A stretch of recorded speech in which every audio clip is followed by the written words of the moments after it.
नमस्ते दोस्तों, welcome to learn with Shivam. आज हम हिस्ट्री के एक बेहद महत्वपूर्ण अध्याय की तरफ बढ़ेंगे और पढ़ेंगे यूरोप में राष्ट्रवाद। यह चैप्टर सिर्फ डेट या अध्याय नहीं है, यह चैप्टर जो है पूरे इस महाद्वीप की धड़कन है। पढ़ेंगे हम लोग कि कैसे बिखरी हुई रियासतें जो है एकीकृत होकर के अपने आप को स्वतंत्र राष्ट्र घोषित करेंगे।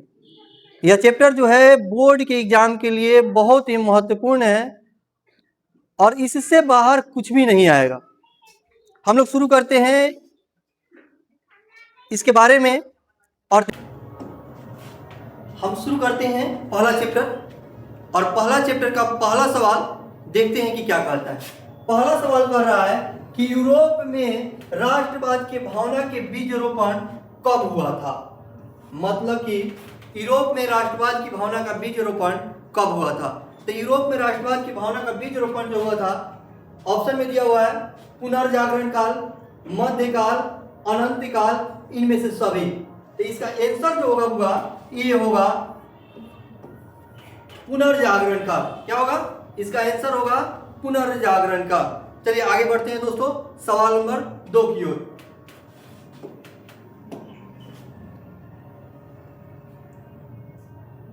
अगर हम सवाल नंबर 2 के बारे में जिक्र करें तो सवाल नंबर 2 जो है कह रहा है कि फ्रांस में क्रांति के मुख्य कारण क्या था।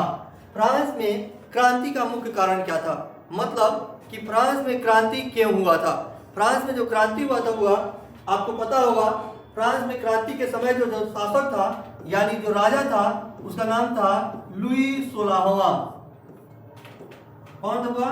लुई 16वां था। ये जो थे निरंकुश थे और प्रतिक्रियावादी थे। निरंकुश और प्रतिक्रियावादी का मतलब होता है, निरंकुश का अर्थ होता है जिस पर अंकुश नहीं लगाया जाए। जब राजा पे ही अंकुश नहीं होगा तो जनता जो है कहीं ना कहीं क्रांति करेगा, आंदोलन करेगा। इसमें क्रांति का मुख्य कारण जो था वो निरंकुश राजतंत्र था। क्या था इसका आंसर? आंसर नंबर जो है बी इसका आंसर हो जाएगा। क्या हो जाएगा? बी इसका आंसर होगा। आगे बढ़ते हैं दोस्तों सवाल नंबर 3 की ओर।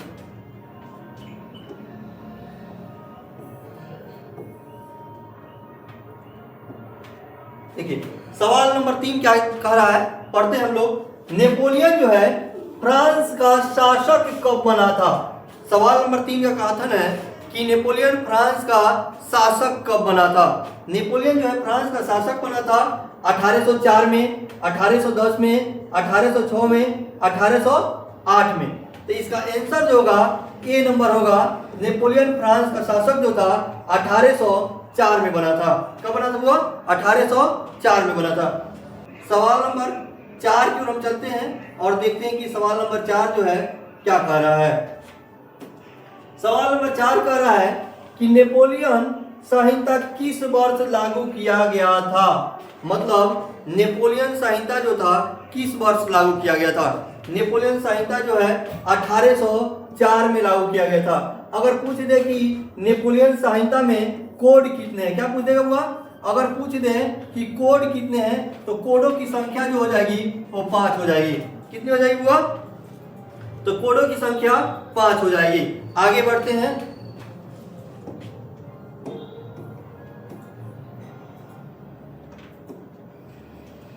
बात करते हैं सवाल नंबर 5 में कि मेटरनिख कौन था। सवाल नंबर 5 कर रहा है कि मेटरनिख कौन था।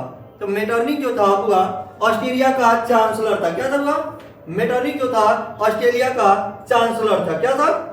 इसका आंसर जो हो जाएगा ए नंबर होगा। क्या होगा? ए हो जाएगा।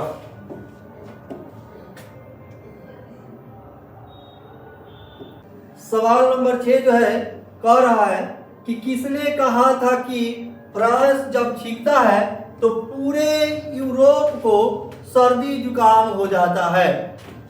सवाल नंबर 6 का कथन है या सवाल नंबर 6 जो है कह रहा है कि किसने कहा था कि फ्रांस जब छींकता है तो पूरे यूरोप को सर्दी जुकाम हो जाता है। तो इसका आंसर जो होगा बिस्मार्क होगा, मेजनी होगा, मेटरनिख होगा या इनमें से कोई नहीं होगा। तो आपको याद होना चाहिए इसका आंसर जो है सी होगा, मेटरनिख। क्या होगा? इसका आंसर जो है मेटरनिख होगा। आगे बढ़ते हम लोग नेक्स्ट सवाल की ओर। सवाल नंबर 7 कह रहा है कि मेटरनिक युग क्या है। मेटरनिक युग क्या है? तो आपको पता है कि 1815 से लेके 1848 तक के समय को मेटरनिक युग के नाम से जाना जाता है। मतलब कि मेटरनिक युग 1815 से लेकर के 1848 तक के समय को मेटरनिक युग के नाम से जाना जाता है। वो जो समय तब हुआ मेटरनिक युग के नाम से जाना जाता है। पढ़ते हैं कि वियना सम्मेलन जो है, वियना सम्मेलन कब हुआ था? वियना सम्मेलन कब हुआ था? तो वियना सम्मेलन जो है 1815 में हुआ था। कब हुआ? 1815 में हुआ था। यानी कि इसका आंसर जो होगा बी होगा। क्या होगा? बी होगा। आगे बढ़ते हैं लोग। इसमें एक और सवाल आपसे पूछा जाएगा कि वियना सम्मेलन के तहत किस राजवंश की स्थापना की गई थी? जब राजवंश पूछेगा होगा कि किस राजवंश की स्थापना की गई थी, तो राजवंश जब भी पूछा जाए अब बताइएगा कि वियना सम्मेलन के तहत पूर्व राजवंश की स्थापना की गई थी। किसकी स्थापना की गई थी? वह पूर्व राजवंश की।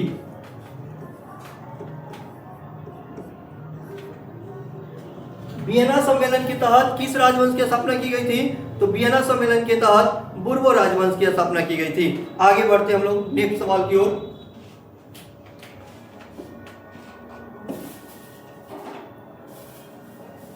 नेक्स्ट सवाल कह रहा है कि रूमानीवाद क्या था? तो रूमानीवाद जो था वह एक सांस्कृतिक और साहित्यिक आंदोलन था। यह एक प्रकार का जो है आंदोलन था। रूमानीवाद क्या था? यह एक प्रकार का आंदोलन था। इसका आंसर जो है ए होगा। क्या होगा? ए होगा। नेक्स्ट देखते हैं सवाल में कि नेक्स्ट प्रश्न जो है क्या कह रहा है।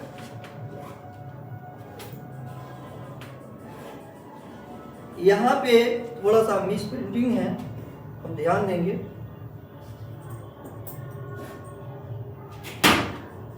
यहाँ पे होगा सवाल में जर्मनी नहीं होगा, जर्मन राइन राज संघ। क्या होगा? जर्मन राइन राज संघ की स्थापना किसने किया था? जर्मन राइन राज संघ की स्थापना किसने किया था? तो इसका आंसर होगा नेपोलियन बोनापार्ट। किसने किया था? Napoleon Bonaparte. यानी इसका आंसर हो जाएगा ए नंबर। क्या होगा? इसका आंसर होगा ए। आगे बढ़ते हम लोग नेक्स्ट सवाल की ओर और देखते हैं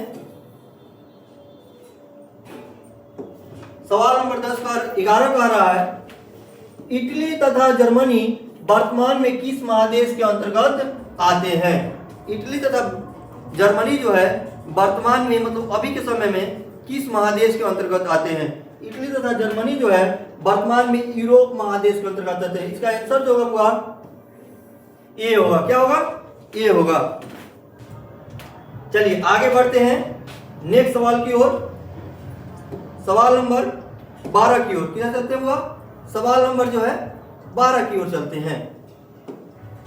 सवाल नंबर 12 जो है कह रहा है कि मेजनी का संबंध किस संगठन से था? मतलब मेजनी का जो संबंध था किस संगठन से था? तो मेजनी का संबंध जो था कार्बोनरी, किससे था? मेजनी का संबंध जो है कार्बोनरी संगठन से था। किससे था?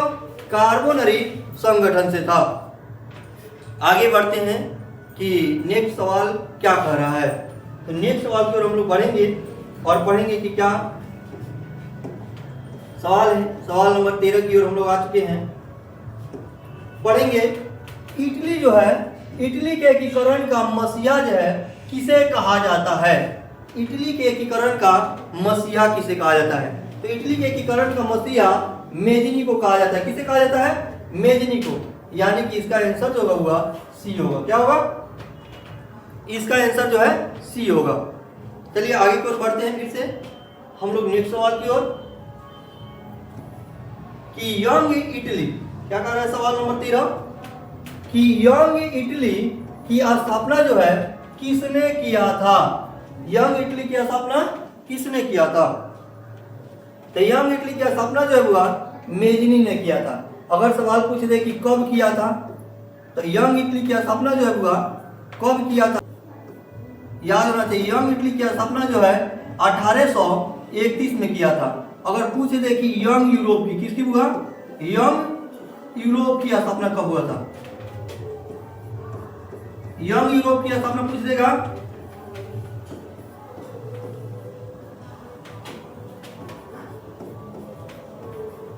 यंग यूरोप की स्थापना पूछेगा हुआ था 1834 में किया गया था, वो भी जो किया गया था मेजनी के द्वारा किया गया था।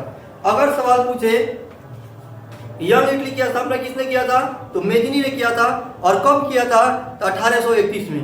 अगर सवाल पूछे कि यंग यूरोप की स्थापना किसने किया था और कब किया था, तो यंग यूरोप की स्थापना जो है 1834 में मेजनी के द्वारा ही किया गया था। आगे बढ़ते हैं हम लोग नेक्स्ट सवाल की ओर।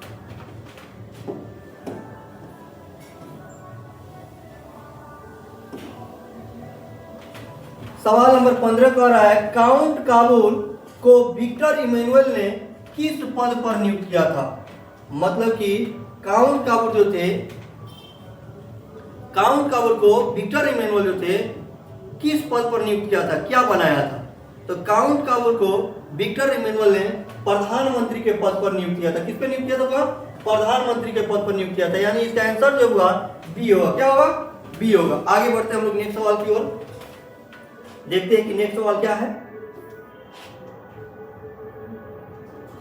कह रहा है कि सवाल नंबर 16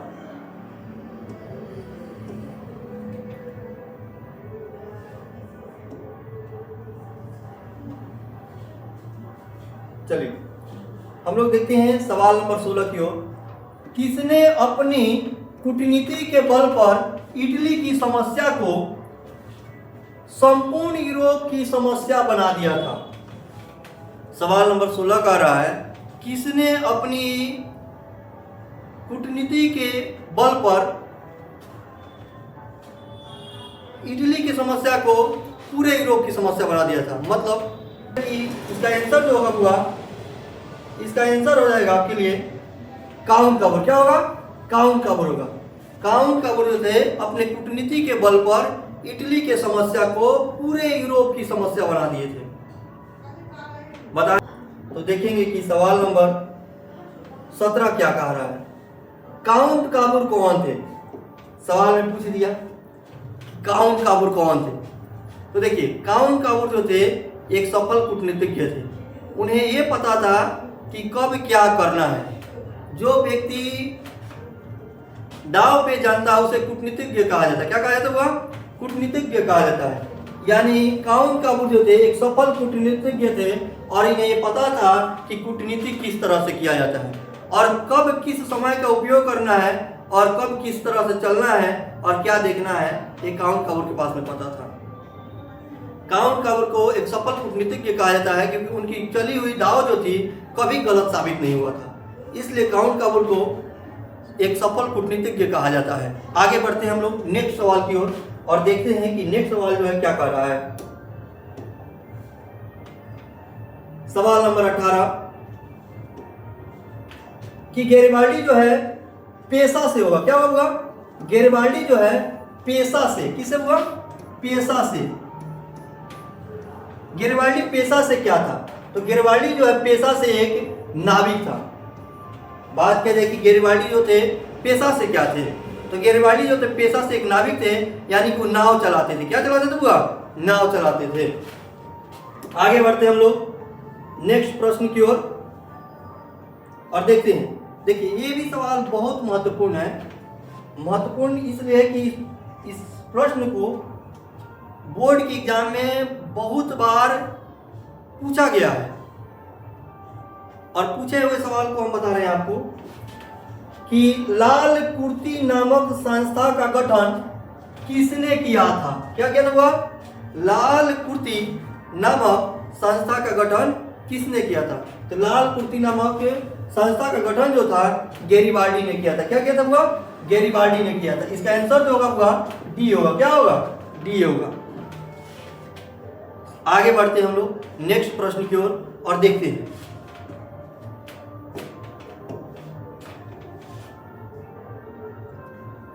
सवाल नंबर 20 जो है कह रहा है कि जालबेरिन जो है एक संस्था थी। जालबेरिन जो है एक संस्था थी।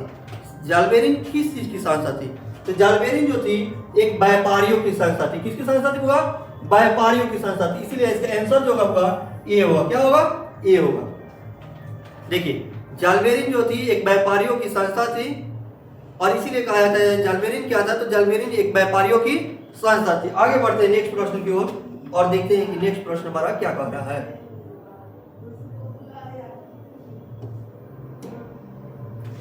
बिस्मार्क किसके विचारों के समर्थक थे? बिस्मार्क जो है किसके विचारों के समर्थक थे, मतलब कि बिस्मार्क किसके बातों से प्रभावित होते थे। एक होता है ना कि कोई व्यक्ति जो है अपने दूसरे व्यक्ति के बातों को सुन करके समर्थन करता है या विचारों से प्रभावित होता है। तो सवाल यही कर रहा है कि बिस्मार्क जो थे किसके विचारों के समर्थक थे, तो बिस्मार्क जो थे हीगेल के विचारों के समर्थक थे। किसके तो हुआ आंसर जो है इसका डी होगा। क्या होगा? डी होगा, हीगेल के विचारों के समर्थक थे। आगे बढ़ते हैं नेक्स्ट प्रश्न की ओर और देखते हैं कि नेक्स्ट प्रश्न हमारा क्या कह रहा है। सवाल नंबर 22, रक्त एवं लोह नीति की अवलंबन किसने किया था? मतलब रक्त और लोह नीति का अवलंबन किसने किया था? तो रक्त और लोह नीति का अवलंबन जो है बिस्मार्क ने किया था। किसने किया था? वह बिस्मार्क ने किया था। इसका भी आंसर जो है डी होगा। क्या होगा? इसका भी आंसर डी होगा। रक्त और लोह नीति का अवलंबन किसने किया था? तो बिस्मार्क ने किया था। आगे बढ़ते हम लोग नेक्स्ट प्रश्न की ओर और देखते हैं सवाल नंबर 23 कि सेडवा का युद्ध कब हुआ था? कह रहा है सवाल नंबर 23 कि सेडवा का युद्ध जो है, युद्ध भी थोड़ा सा मिसप्रिंटिंग है, युद्ध जो है हुआ, युद्ध कब हुआ था? सेडवा का युद्ध कब हुआ था? अगर ये सवाल कर रहा है कि सेडवा का युद्ध कब हुआ था, तो सेडवा का युद्ध जो है 1866 में हुआ था। कब हुआ था? सेडवा का युद्ध 1866 में हुआ था। और किसके किसके बीच में हुआ था? अगर ये सवाल पूछ रहा है कि सेडवा का युद्ध किसके किसके बीच में हुआ था, तो सेडवा का युद्ध जो है ऑस्ट्रेलिया और प्रसा के बीच में हुआ था। किसके बीच में हुआ था? ऑस्ट्रेलिया और प्रसा के बीच हुआ था। किसके बीच हुआ था? ऑस्ट्रेलिया और प्रसा के बीच में हुआ था। पूछा जाए कि सेडवा का युद्ध कब हुआ था, तो कब पूछे समय 1866 और किनके किनके बीच में हुआ था, तो सेडवा का युद्ध जो है ऑस्ट्रेलिया और प्रसा के बीच में हुआ था। किसके बीच में हुआ था? वह ऑस्ट्रेलिया और प्रसा के बीच में हुआ था। आगे बढ़ते हैं नेक्स्ट प्रश्न की ओर।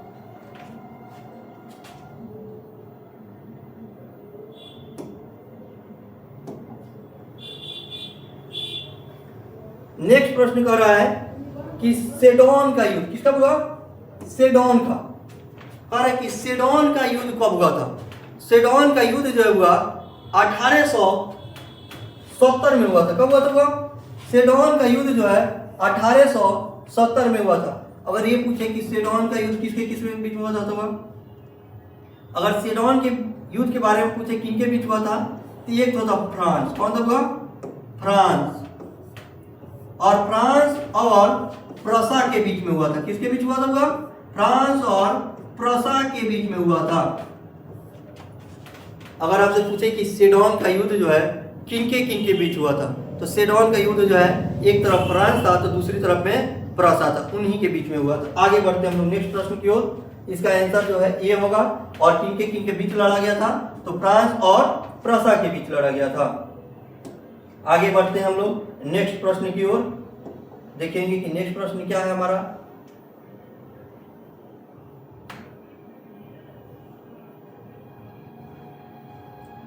नेक्स्ट प्रश्न जो है हमारा कह रहा है कि फ्रैंकफर्ट की संधि कब हुई? फ्रैंकफर्ट की संधि कब हुई? तो फ्रैंकफर्ट की संधि जो हुआ 1871 में हुआ था। कब हुआ था? इसका भी आंसर जो है डी होगा। क्या होगा? डी होगा। फ्रैंकफर्ट की संधि कब हुई थी? तो 1871 में हुआ था। आगे बढ़ते हैं नेक्स्ट प्रश्न की ओर, देखते हैं नेक्स्ट प्रश्न में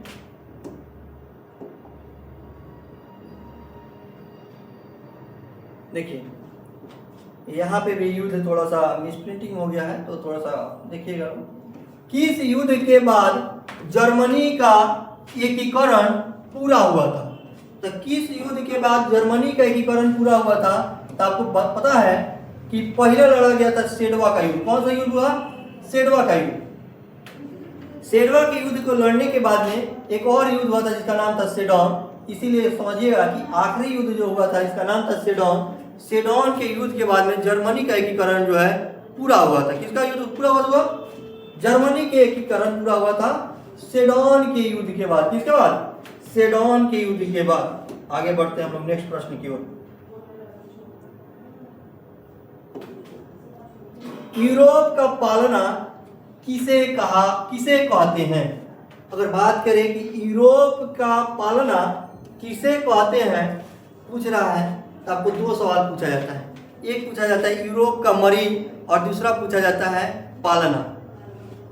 जब यूरोप का पालना पूछेगा तो आप कहिएगा यूनान। क्या होगा? यूरोप का पालना जो है यूनान को कहा जाता है। किसे कहा जाता है? यूनान को। अगर कहा जाए कि यूरोप का मरीज कौन है, कि यूरोप का मरीज कौन है, ये भी सवाल कई बार पूछा गया है। यूरोप का मरीज किसे कहते हुआ? मरीज जब पूछेगा तो याद रखिएगा यूरोप का मरीज जो है तुर्की को कहा जाता है। किसे कहा जाता है? तुर्की को कहा जाता है। तुर्की को कहा जाता है। किसे कहा जाता है? तुर्की को कहा जाता है। जब सवाल में पूछे कि यूरोप का पालना किसे कहते हैं तो पालना में यूनान आता है। यूरोप का मरीज कौन है? यूरोप के मरीज में तुर्की आता है। याद रखेंगे दोनों प्रश्न को। दोनों प्रश्न जो है काफी महत्वपूर्ण है आपके लिए। चलिए आगे बढ़ते हैं नेक्स्ट प्रश्न की ओर और जिक्र करते हैं हम लोग सवाल नंबर 29। जेनेवा समझौता जो है, जेनेवा समझौता कब हुआ था? कहने का मतलब जेनेवा समझौता जो है कब हुआ था? जेनेवा समझौता जो हुआ 1954 में हुआ था। कब हुआ था? जेनेवा समझौता जो है 1954 में हुआ था। इसीलिए इसका आंसर जो है ये होगा। क्या होगा? इसका आंसर जो है ये होगा। आगे बढ़ते हैं हम लोग नेक्स्ट प्रश्न की ओर और देखते हैं कि नेक्स्ट प्रश्न क्या कह रहा है।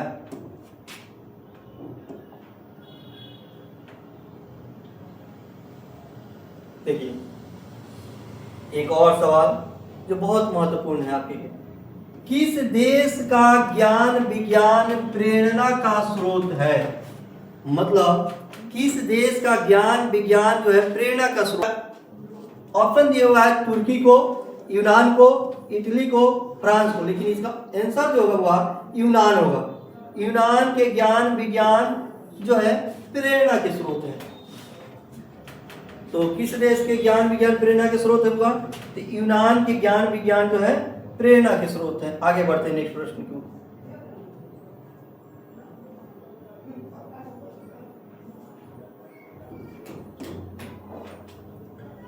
1829 की एड्रियानोपल की संधि किस देश के साथ हुई थी?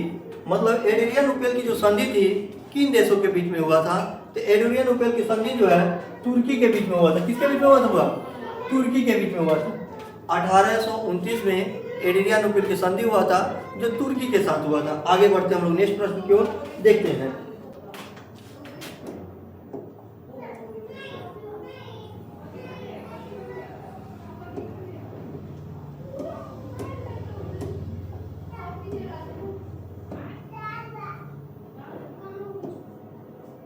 सवाल नंबर 32 के बारे में हम लोग जिक्र करते हैं कि कोसुत कौन था? कोसुत कौन था? तो कोसुत जो थे हुआ एक फ्रांसीसी डीक थे। कौन थे हुआ? कोसुत जो थे एक फ्रांसीसी डीक थे। कौन थे हुआ? कोसुत एक फ्रांसीसी डीक थे। चलिए आगे बढ़ते हम लोग नेक्स्ट प्रश्न की ओर।